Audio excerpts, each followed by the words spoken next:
आप देख रहे हैं लाइव इंडिया हर पल।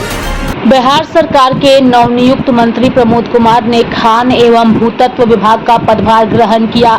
इस दौरान उन्होंने कहा कि एनडीए सरकार में लगातार पारदर्शिता के साथ काम होता रहा है। मेरे से पहले जो मंत्री हैं उन्होंने पूरी पारदर्शिता के साथ काम किया और साथ ही अवैध रूप से काम करने वाले छुपे हुए लोग जो प्राकृतिक संसाधनों को नुकसान पहुंचा रहे हैं वह सतर्क हो जाए। इस सरकार में उनका पैसा और पैरवी काम आने वाला नहीं है। जो भी वैसा काम करेगा उनको बख्शा नहीं जाएगा। इसके साथ ही उन्होंने कहा कि हमारी सरकार भ्रष्टाचार पर अंकुश के लिए कड़े से कड़े कानून बनाएगी और हम सब मिलकर काम करेंगे। इसके साथ ही मंत्री ने कहा कि अपने पदाधिकारियों के साथ बैठक कर पूरी समीक्षा करेंगे। कहां किसको दंडित करना है, कहां अवैध खनन हो रहा है, उसका मूल्यांकन करने के बाद आगे की कार्रवाई करेंगे। आज सबसे पहला मैं आप सब लोग को शुभकामना देता हूं, बधाई देता हूं। सोमनाथ मंदिर का 75 साल वर्ष पूरा हुआ, जिसको सरदार पटेल जी ने जीर्णोद्धार किया था। आज उसका माननीय प्रधानमंत्री जी ने वहां पूजा अर्चना की है। और एनडीए सरकार में हमेशा पारदर्शिता के साथ काम होते रहा। मेरे पहले भी जो मंत्री थे पारदर्शिता के साथ काम किए, अच्छा काम किए, एनडीए के ही मंत्री थे। और मैं भी आप सब लोग के चैनल के माध्यम से बिहार सरकार जो भी कोई छुपे रुस्तम अवैध रूप से यदि किसी तरह के प्राकृतिक संसाधन को नुकसान पहुंचा रहे हैं तो मैं आपके चैनल के माध्यम से कहता हूं कि सावधान हो जाएं, सतर्क हो जाएं। उनका न पैसा काम आएगा न पैरवी काम आएगा, क्योंकि एनडीए सरकार पूरी तरह से भ्रष्टाचार पर हम पूरी पारदर्शिता रखे हुए हैं। जो भी कोई इस काम में लगेंगे उनको बख्शा नहीं जाएगा, क्योंकि हमारे पूर्व मुख्यमंत्री नीतीश जी भी भ्रष्टाचार पर पूरी तरह से अंकुश लगाने का काम किए थे। और सम्राट चौधरी भी जो हमारे बिहार के नए मुख्यमंत्री बने हैं, ये भी पूरी तरह से भ्रष्टाचार पर अंकुश के लिए कड़े से कड़े कानून बनाएंगे और हम सब लोग मिलकर के काम करेंगे। तो जो वैध रूप से काम कर रहे हैं, इस उद्योग में लगे हैं, उनको किसी तरह की कोई चिंता का बात नहीं है। लेकिन जो अवैध रूप से काम कर रहे हैं, तो मैं आपके चैनल के माध्यम से मैं कहूंगा कि वो सतर्क हो जाए, सावधान हो जाए। न उनका पैसा काम आएगा न उनका पैरवी काम आएगा।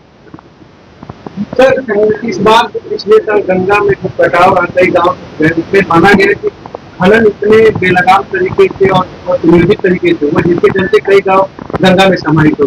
इससे तो कुछ 1-2 महीने बाद स्थितियां नहीं बनी। क्या देखिए, आज हम अपना इस विभाग में आए हैं, पदभार ग्रहण किए हैं। मैं कुछ दिनों के बाद सभी अपने पदाधिकारियों के साथ बैठेंगे।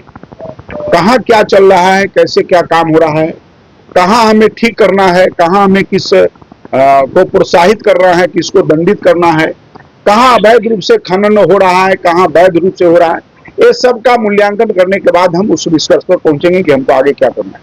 क्या बालू माफिया हो, शराब माफिया हो, जमीन माफिया हो, सब पर कार्रवाई होगी। तो अभी विकास भवन में सर एक डस्टबिन में अधिकारी के बगल में 4-4 बोतल है जो बिस्की का मिला है, इस पे कितना? देखिए, राम राज में भी कुछ असामाजिक तत्व लोग थे, तो उन पर कार्रवाई होगी। अब कौन फेंका, क्या फेंका, रात में फेंका, दिन में फेंका, कोई सरकार को बदनाम करने के लिए फेंका, कहीं बाहर से ला करके फेंक दिया, तो विपक्ष तो हमेशा नकारात्मक रोल में है। विपक्ष तो सकारात्मक भूमिका में नहीं है। तो जनहित का विषय तो उठाते नहीं है। वह सरकार को बदनाम करने के लिए विभिन्न तरह के हथकंडे अपनाते हैं। हो सकता है उन्हीं का कोई षड्यंत्र हो। अब उनका काम है क्या, बचाओ है कहाँ? सर, ये सबसे बड़ी बात है कि वॉशरूम से शराब की बोतल निकाली भी आता है तो उनको रोका जाता है, उनको चेक किया जाता है। कोई भी आदमी पैसे के लिए चला गया। अब क्या है, अभी हमको पूरी जानकारी में आप लोग के माध्यम से जानकारी मिल रही है।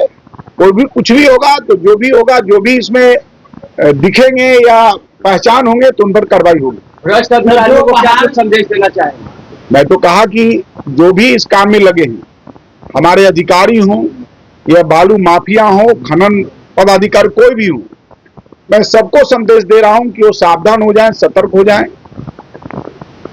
पूरी तरह से हम मुस्तैदी होकर के इस क्षेत्र में काम करेंगे और जो भी अवैध रूप से खनन हो रहा है उस पर हम बहुत तेजी से उस पर लगाम लगाएंगे। रोजगार के लिए सर जो पहाड़ बंद हो चुकी है वो क्या फिर से चालू किया जाएगा? क्या जो पहाड़ पहले से बंद हो चुका है नहीं, देखिए ये भूवैज्ञानिक जो भी निर्णय करेंगे, ये कोई मंत्री का निर्णय, जो भूवैज्ञानिक कहेंगे कहाँ से पहाड़ का कटाई होना चाहिए, नहीं होना चाहिए, कहाँ हमारे बालू की कटाई होनी चाहिए, उन सब से राय विचार करने के बाद ही हम कुछ निर्णय कर सकते हैं।